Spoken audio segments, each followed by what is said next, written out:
22h sur l'ensemble du réseau synchronisé de Sen Radio. Bienvenue à vous dans ce journal.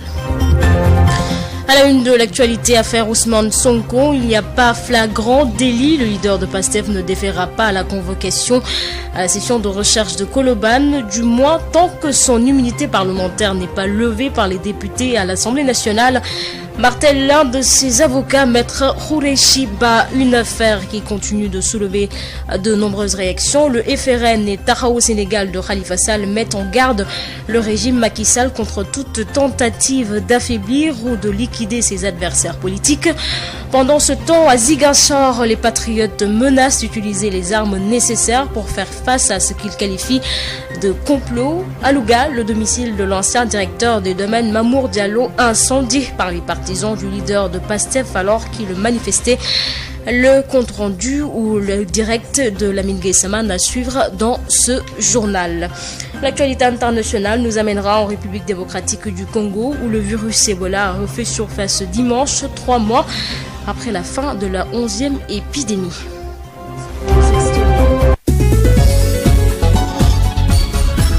Aïssatou Gueye-Ba. À la présentation, merci de nous choisir pour vous informer. Il n'y a pas de flagrant délit. Donc Ousmane Sonko ne déférera pas à la convocation à la recherche, à la session de recherche tant que son immunité parlementaire n'est pas levée par les députés à l'Assemblée nationale, soutient son pôle d'avocats. C'est la règle la plus élémentaire dans un état de droit, souligne Maître Khoureyssi Ba qui parle de complot ourdi contre son client. Maître Khoureyssi Ba est un de ses avocats, joint par Adama John. Ousmane Sonko est parlementaire, élu député à l'Assemblée nationale. En tant que tel, avant que les autorités de police ou de gendarmerie lui envoient une convocation à comparaître dans leurs locaux, donc il se rappelle quand même qu'une loi existe. La Constitution également propose le principe de l'immunité parlementaire, qui est une garantie accordée aux parlementaires. Et nous avons donc voulu, ce faisant, respectueusement mais fermement, leur rappeler les termes de la loi et surtout leur rappeler qu'on est au Sénégal qui, jusqu'à preuve du contraire, est un état de droit. Donc c'est un minimum, je pense, que le législateur a mis à la disposition des Sénégalais et il faut donc vraiment que la primauté du droit règne, enfin, dans ce pays-là. Comme on en a l'habitude, parce que vous savez, très souvent, il y a eu beaucoup de cas jurisprudentiels, on lève d'abord l'immunité parlementaire du député avant de convoquer ou d'entamer des poursuites quelconques. Voilà donc ce que nous avons expliqué à qui de droit, c'est-à-dire à l'enquêteur et à la tutelle, c'est-à-dire le procureur et le président de la chambre d'accusation qui a la police sur les officiers de police judiciaire. Et donc c'est passé comme ça. On a accepté. Maintenant, cela n'a rien à voir avec ce qui s'est passé, sauf que le lien direct peut-être est la convocation opportunément remise le samedi pour cette journée du lundi et la sortie fort juste et légale de M. Sonko qui a dit qu'il ne déférerait pas à cette convocation et la réaction attendue de ces militants qui sont venus constituer un bouclier humain devant sa résidence parce qu'il sait en face comment les gens en face sont déterminés à aller jusqu'au bout de leur logique quand l'envie leur prend d'arrêter un opposant. Bon, les faits, vous savez, on va attendre parce que pour l'instant, il n'y a pas encore de faits, il y a une sorte de dialectique là totalement oiseuse, on ne sait même pas c'est quoi en réalité. On va attendre qu'on nous notifie plus sérieusement les charges. Nous savons que certaines charges comprises dans l'exposé des faits ressortissent du complot d'État tout simplement, parce que cette fille-là ne peut pas avoir une chose et son contraire. Maître Khoureyssi Ba est l'un de ses avocats. Une affaire qui continue de soulever de nombreuses réactions. Le FRN met en garde le régime. Il s'indigne avec la dernière énergie devant cette stratégie manifestement déroulée pour tenter d'affaiblir et liquider politiquement et socialement des adversaires politiques, ce qui ne rime guère avec la démocratie. Le FRN appelle l'opposition et les patriotes à s'unir pour préserver la démocratie. Écoutons Mamadou Mokhtar Souran, coordonnateur du FRN au micro d'Elhadji Malick Ndiaye. De mettre en garde le régime en place, parce que quand même, c'est pas nouveau ce qui est en train de se passer.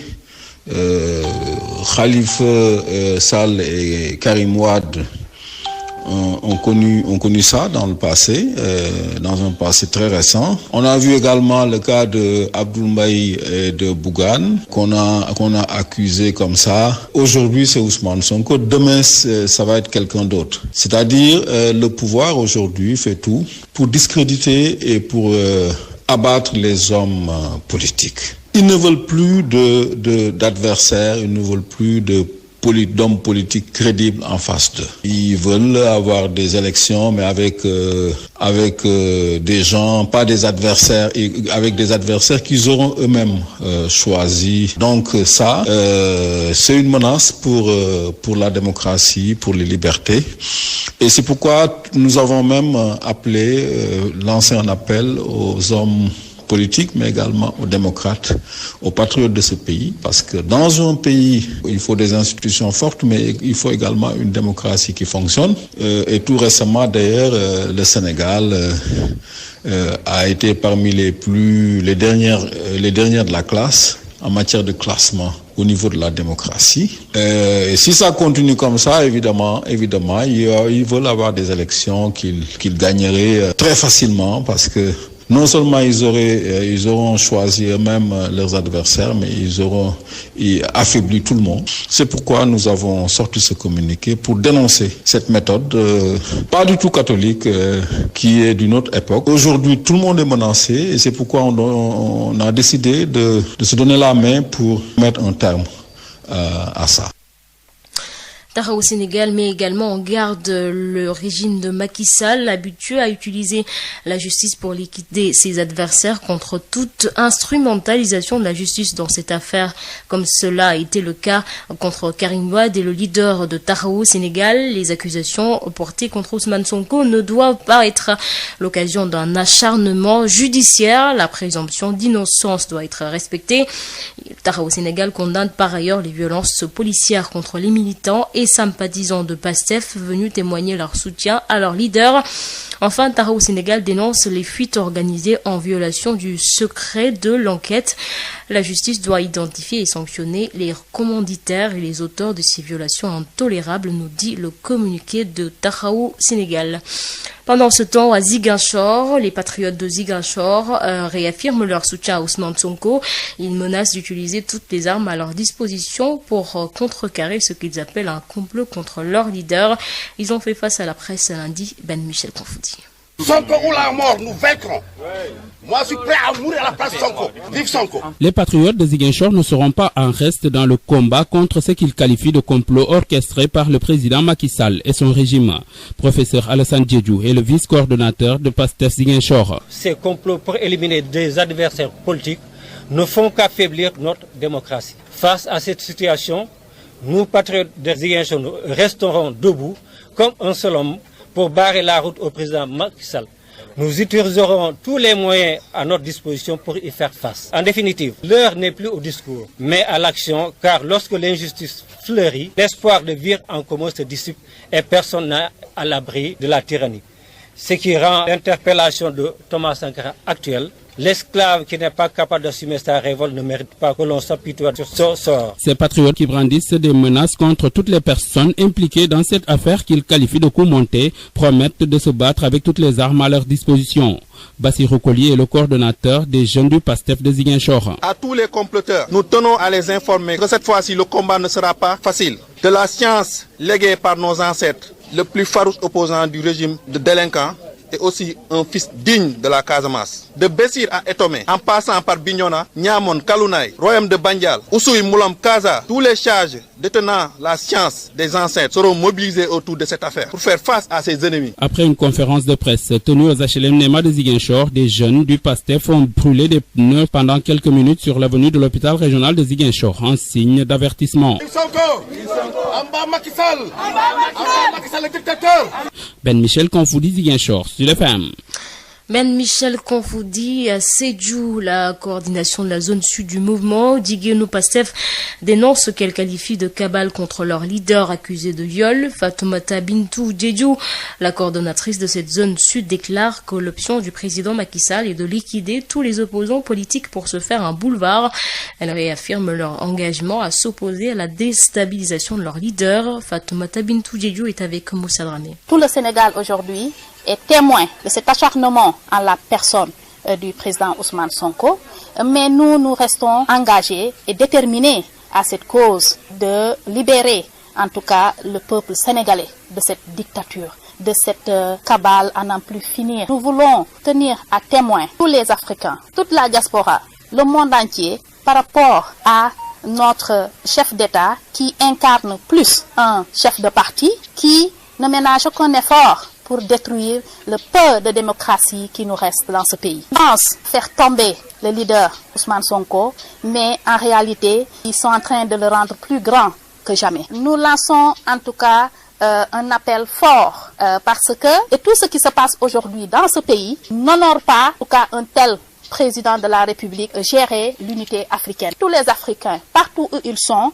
de se mobiliser et de refuser à ce que le président Macky Sall soit le prochain président de l'Union africaine. Ce que nous notons, sa stratégie de déstabiliser vraiment ses opposants, mais en charge au procureur de la République de faire cesser cette attaque inacceptable. Ça a marché avec le cas Khalifa Sall, ça a marché avec le cas Karim Wade, mais qu'il sache que avec le cas Ousmane Sonko, ça ne passera pas. Macky Sall a choisi de mettre le pays à feu et à sang, eh bien nous ne reculerons pas.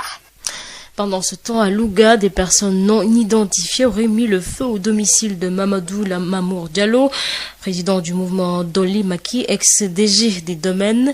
Une vieille dame a eu la vie sauve, des dégâts matériels enregistrés. Lamine Gueye-Saman. C'est aux environs de 16h30 que la maison de l'ex-directeur général des domaines Mamadou Mamour Diallo, président du mouvement Dolly Maki, sise dans le quartier artillerie, a pris feu. Des pyromanes non identifiés seraient à l'origine des flammes. Babacar Diallo, membre de la famille. Ce que je peux dire, ce ne sont pas des gens du quartier. Au moment où j'entrais dans la maison, j'ai vu les gens sortir. Je me suis dit que peut-être que ce sont eux qui ont allumé la maison, qui ont mis du feu ici. Avec les maigres moyens qu'on a, on a appelé les gens du quartier, les jeunes sentinelles du mouvement Dolly. Ils sont venus nous aider. On a appelé les sapeurs, mais ils sont venus tardivement. Ils sont venus 1 heure de temps après. Plus de peur que de mal, pas de perte en vie humaine, rien que des dégâts matériels. Babacar Diallo. Au niveau du salon, dans les autres chambres aussi qui se trouvent dans le rez-de-chaussée. Vous-même, vous avez fait le constat. Il y a des climatiseurs qui sont endommagés. Il y a des salons aussi, des moquettes. Il y a d'autres matériels. En attendant l'arrivée de leur mentor hors de Louga, la famille compte porter plainte contre X. C'est Mamour qui dérange. Mamour Diallo dérange ici à Louga. Il dérange beaucoup de personnes. Mamour, nous lui avons appelé juste après les faits. Il va prendre. Nous soupçonnons les éléments de Ousmane Sonko. Nous les soupçonnons. Actuellement, au moment où je parle avec vous, c'est ce qui se passe à Dakar. Les militants, les grands responsables de APR ou bien de Benno Bokk Yakaar, ils sont en train de vivre de n'importe quoi à Dakar. Toutes leurs maisons sont brûlées. Mais moi, personnellement, je voudrais qu'ils portent plainte contre X. Parce qu'au moment où toute la maison est en train de faire du cesse, des gens mal intentionnés mettent du feu dans la maison. Ça, c'est un crime. J'ai même pris un grand risque pour affronter les flammes, pour essayer de sauver ma grand-mère qui était à l'intérieur avec son âge très avancé. Elle a 110 ans en ce moment. La famille de Mamadou Mamour Diallo, qui dispose également d'une maison au quartier Grand Louga, ne se sent plus en sécurité. Elle demande assistance aux éléments du commissariat central de Louga qui du reste ont fait le déplacement pour faire le constat. Lamine Gueye-Saman, Louga, Sud FM. Lamine Gueye-Saman, ici à Dakar, des affrontements ont eu lieu ce matin entre militants de PASTEF et forces de l'ordre à la cité Keur Gorgui. Les éléments de la police qui voulaient disperser l'immense foule des patriotes devant le domicile de Ousmane Sonko ont fait face à la détermination des manifestants. Des échanges à grenades lacrymogènes et de jets de pierre notés, des arrestations également enregistrées. Retour sur ces échauffourées avec Babacar Samb. On dirait une véritable intifada à la cité Keur Gorgui. Des échanges de pierres et de grenades lacrymogènes. Des militants très déterminés face à un important dispositif de la police pour dire non à ce qu'ils appellent l'injustice.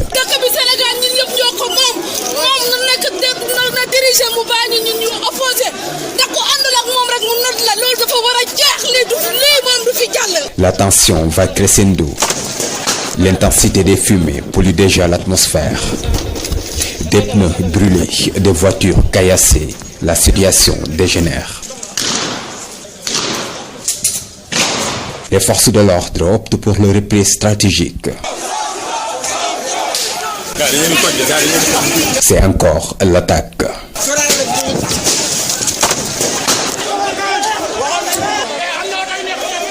Et c'est déjà la victoire des manifestants qui brandissent le drapeau de PASTEF. Nous sommes à une vingtaine de mètres du domicile d'Ousmane Sonko. Ici, on célèbre. De l'autre côté, les médiations ont pris le relais pour apaiser la tension.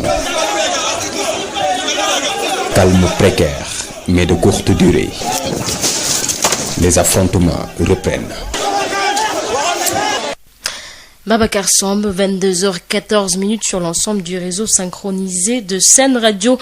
Et nous parlons santé à présent. Croisade contre la Covid-19, l'humour comme stratégie de sensibilisation pour pousser davantage les populations au respect des gestes barrières au quartier Fascan des gardes de Kaolack. Dr Yumafal, en compagnie des artistes comédiens, a fait le tour des maisons pour distribuer des masques et produits antiseptiques. Nous y reviendrons certainement dans nos prochaines éditions. Vous avez écouté les éléments sonores en Wolof avec Adama John. À Saint-Louis, les centres de santé de la langue de Barbarie ont ces jours-ci la visite d'une délégation dirigée par le médecin directeur de la ville de Grenoble, hôte des responsables du mouvement les samedis de Babacar.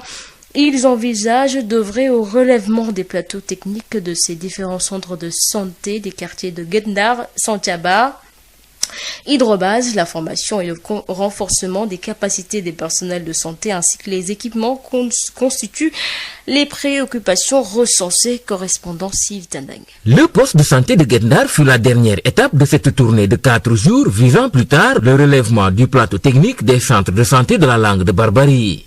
Ceci à l'initiative d'une délégation venue de la ville de Grenoble en Europe sur la demande du responsable politique et coordonnateur des samedis de Babacar, en l'occurrence Babacar Gaye. À la suite d'un constat, suite à la pandémie qui a mis un peu à genoux l'économie mondiale, l'économie du Sénégal, c'est suite à ce constat qu'on s'est dit qu'il faut un programme d'intervention prioritaire pour relever un peu le plateau technique sanitaire de ces différents postes de santé, mais également mettre le focus sur la santé mère-enfant des habitantes et des habitants de la langue de Barbarie. Donc il nous faut, nous, habitants qui avons la possibilité d'avoir des partenaires au nord, de les solliciter pour renforcer le plateau technique, mais également aider à la formation et au renforcement de capacités du personnel soignant. Une tournée qui leur a permis de recueillir toutes les attentes des responsables de ces différents centres de santé de la langue de Barbarie. Il y a eu beaucoup de demandes de formation, mais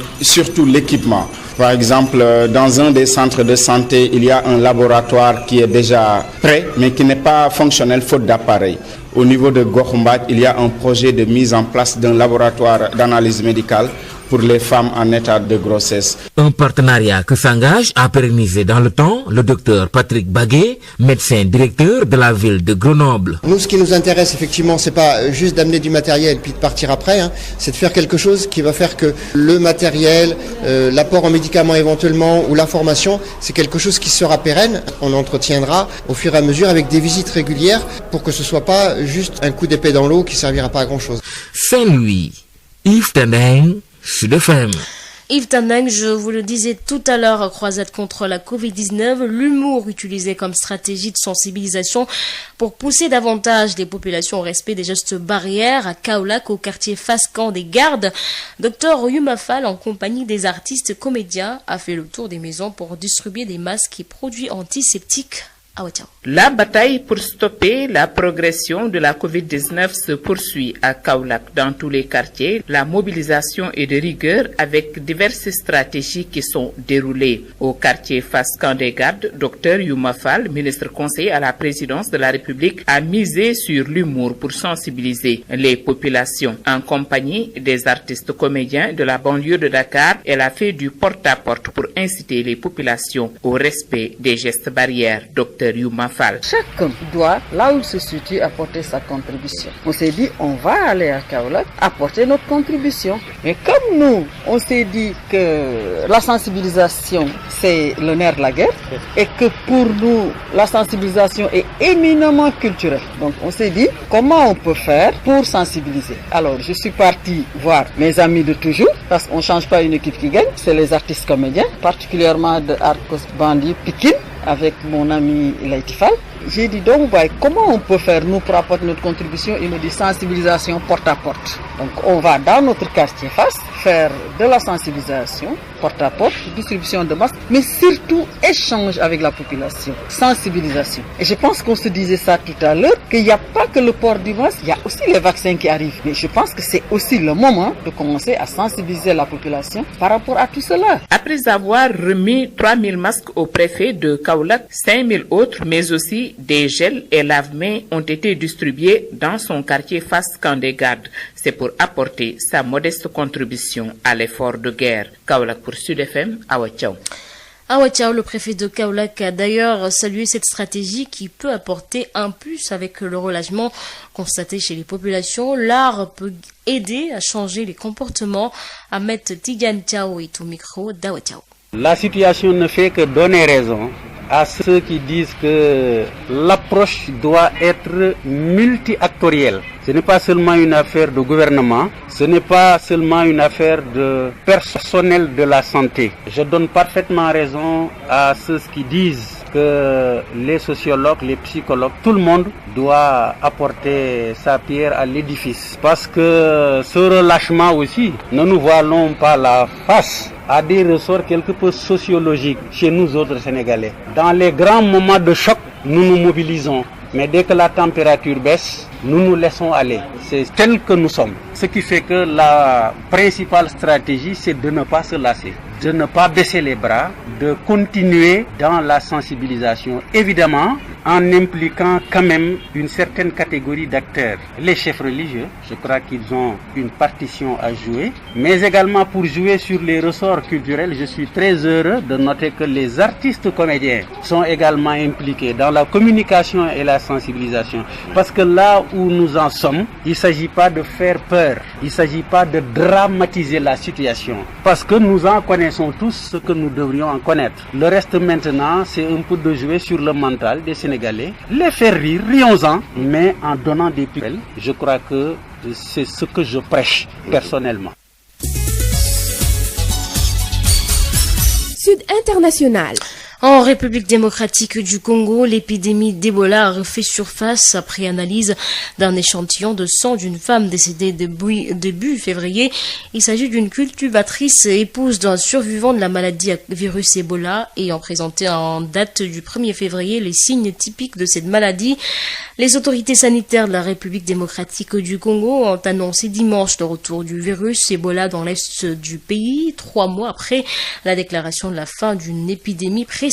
D'ailleurs, l'Organisation mondiale de la santé a dépêché une équipe d'épidémiologistes sur place.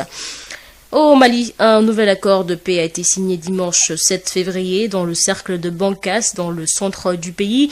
Il concerne les communautés d'Ogon, d'Afa et Peul de 7 communes. C'est le 4e accord de paix signé dans la partie exondée de cette région du Mali depuis juin 2020, grâce entre autres à la médiation de l'ONG Centre pour le dialogue humanitaire.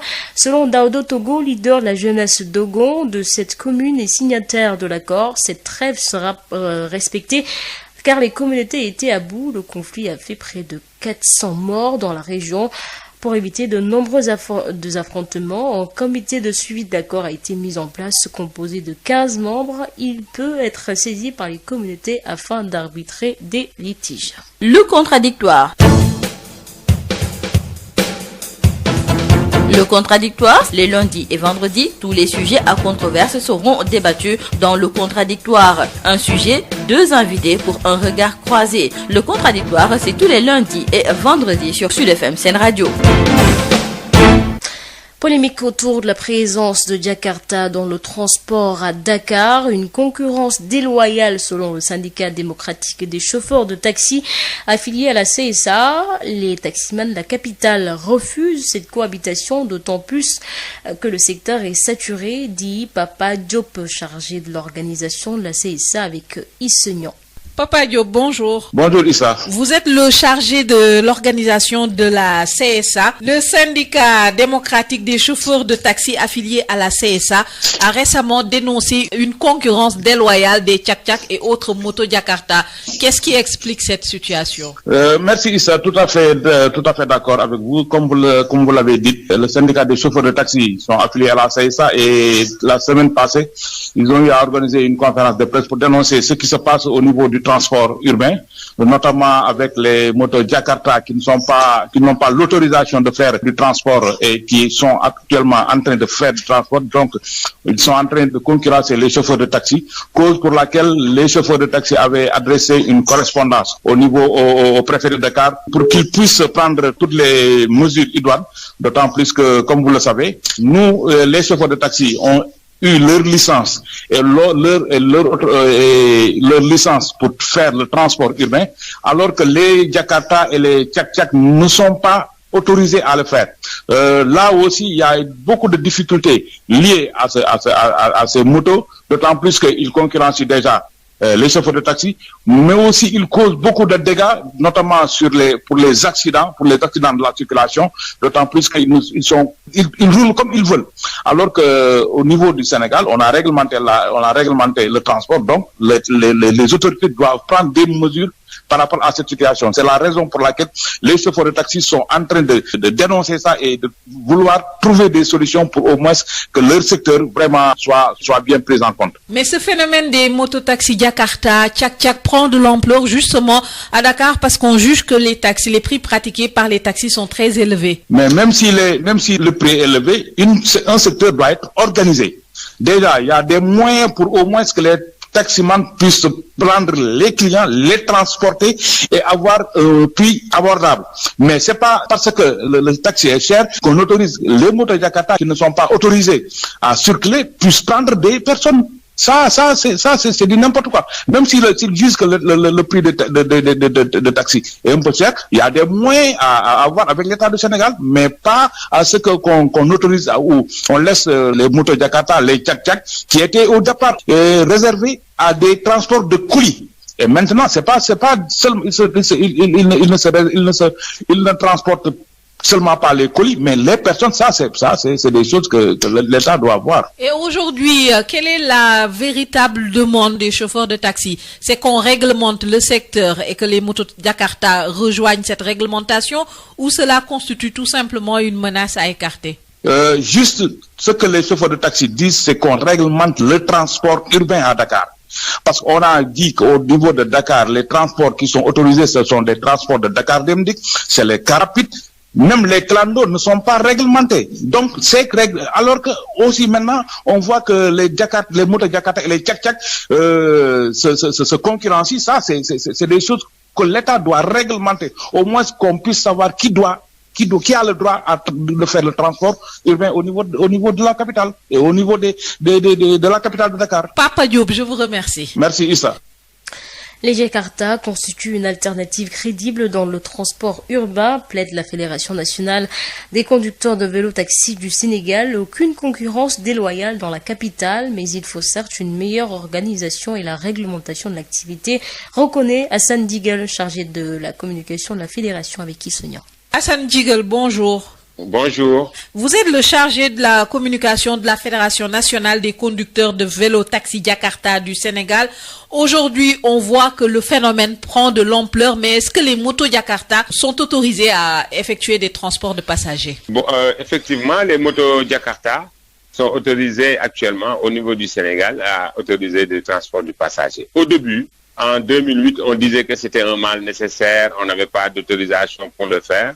Mais après, on s'est organisé. Après plusieurs rencontres avec notre ministère de tutelle, le ministère du Transport, et finalement, l'État a vu aussi que c'était, comme il disait autrefois, que c'était un mal nécessaire. Ils sont partis jusqu'à un certain temps, on nous a autorisé de faire ce taxi. C'était pas facile. Mais en tout cas, après, ils ont accepté parce qu'ils ont vu que la population avait un grand besoin des motos Jakarta. À Dakar, le phénomène commence à donc prendre également de l'ampleur avec les Tchak-Tchak et les chauffeurs de taxi dénoncent aujourd'hui une concurrence déloyale. C'est normal.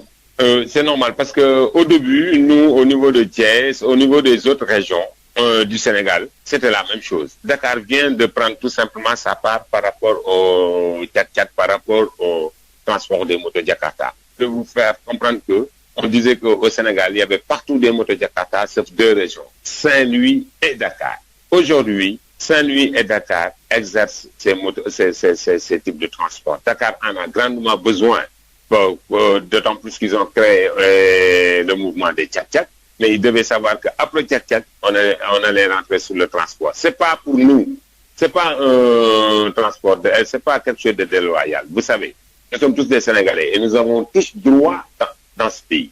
Et on a tous droit aussi à travailler pour avoir quelque chose et amener quelque chose à la maison. Le problème qui se pose, c'est que les chauffeurs de taxi doivent savoir que, par exemple, si aujourd'hui, Isseignan ou Ndeye ou Demba se lèvent pour prendre un taxi, personne ne peut l'empêcher de prendre ce taxi. Aujourd'hui, le conducteur de Jakarta à Dakar, qui sort avec sa maman, ses 2 enfants, est obligé de prendre un taxi parce qu'ils ne seront pas 4 sur une moto Jakarta. C'est des trucs que les gens doivent comprendre. Donc, c'est très normal. Il n'y a rien de déloyal. On est tous des citoyens sénégalais. Nous avons tous le droit de travailler dans ce pays. Donc, moi, je trouve qu'il n'y a rien de déloyal. Vu l'ampleur de ce phénomène, le succès de ce moyen de transport, est-ce qu'il n'est pas temps de vous formaliser pour des raisons de sécurité? Pourquoi pas? Pourquoi pas? Parce que c'est notre demande, c'est notre plus grande demande. Depuis que, vous savez, nous, qu'est-ce qu'on avait fait à l'époque avec l'actuel ministre Yankoba Diattara? Quand les Jakarta sont arrivés à Thiès, nous ne faisions pas à cette période 50 motos Jakarta, par exemple, je vais vous dire. La première chose que nous avons fait, c'est organiser une convoi, aller à la mairie et rencontrer notre maire. À l'époque, Diattara était maire de Thiès. Nous sommes venus le voir pour lui dire qu'on est là. Nous n'avons pas de choix. L'essentiel, ce que nous voulons, c'est travailler. Et à part travailler, nous demandons à être organisés. Moi, je me suis dit que c'était à cette époque que les mairies, par exemple, du Sénégal, devaient prendre en charge tout ce qui est Jakarta. Les mairies du Sénégal devaient, à cette période, embaucher ces jeunes, les remettre des motos Jakarta et les faire travailler pour le Sénégal. Parce que c'est quelque chose qui marche. Je vous rappelle que nous sommes dans un pays vraiment où le taux de chômage est trop élevé. Nous sommes dans un pays qui n'est pas un pays riche. Il n'y a pas de boulot. Les usines, non. Donc, il faut que les gens travaillent et que vous allez savoir une chose. Si ces jeunes n'exercent pas le transport de Jakarta ou aller vendre du café Touba, ils ont que 2 choix. Aller voler, devenir des agresseurs ou prendre la mer et mourir. Et vraiment, personne n'a envie de voir son fils mourir. Les motos Jakarta que vous voyez là, c'est les mamans qui les achètent en vendant leur terrain. C'est les mamans qui les achètent en vendant leur or, les bijoux. Aujourd'hui, il y a beaucoup de personnes très riches qui ont plus de 10 motos, qui achètent des motos et qui donnent les jeunes à aller travailler et faire des versements journaliers. Ce qui se cache derrière ces motos-là, il y a trop de choses. Maintenant, nous organiser, nous aider à être formels, ce serait la chose la plus merveilleuse pour moi. Et laissez-moi, je ne vais pas terminer sans interpeller encore le président de la République pour qu'il demande à notre ministère de tutelle pour qu'il puisse nous verser aujourd'hui les 450 millions qu'il nous a offerts. Parce que ça, c'est pour nous et il nous a donné ça pendant la première période de pandémie. Et nous en avons grand besoin parce que tout le Sénégal le réclame. Aujourd'hui, les Jakartamans se battent entre eux, croyant que cet argent a été bouffé. Hassan Djigal, je vous remercie. Oui, merci beaucoup. Merci à vous, Isseignan. 22h33 sur l'ensemble du réseau synchronisé de Sen Radio et nous accueillons votre rubrique Info Santé avec Marie-Rosalie Ndiaye. Yotox anti-moustique pour le corps, les vêtements, les rideaux et draps vous protège contre les moustiques chez l'adulte et l'enfant. Val d'Afrique vous offre votre journal de la santé.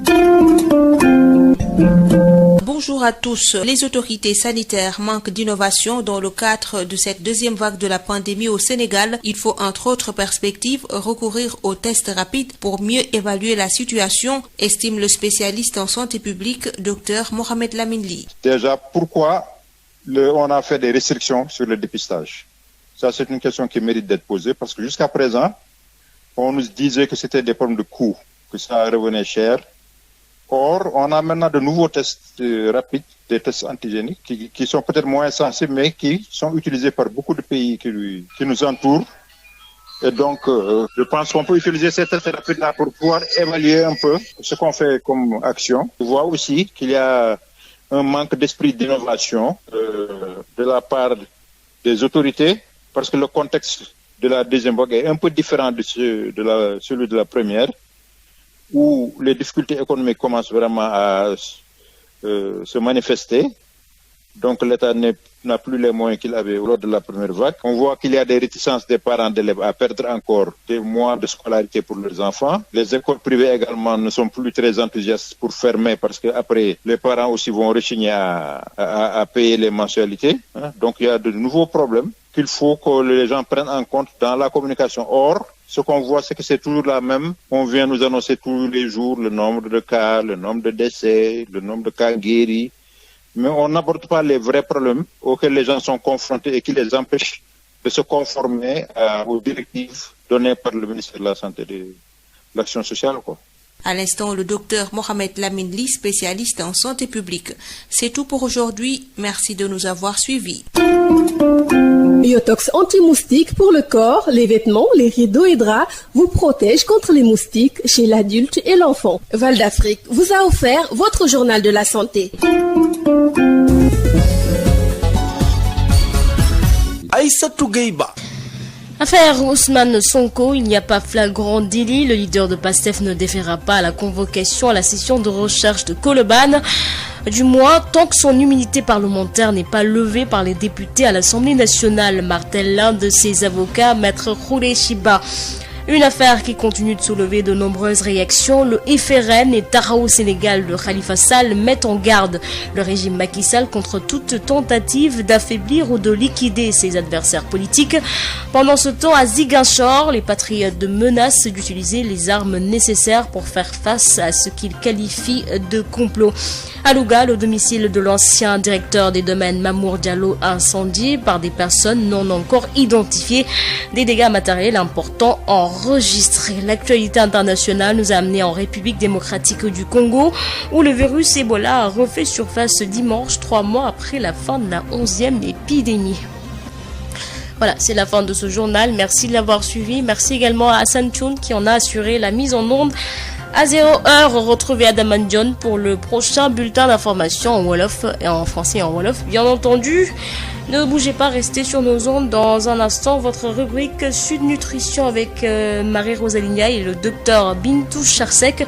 Tout juste après, retrouvez l'émission Dianobi.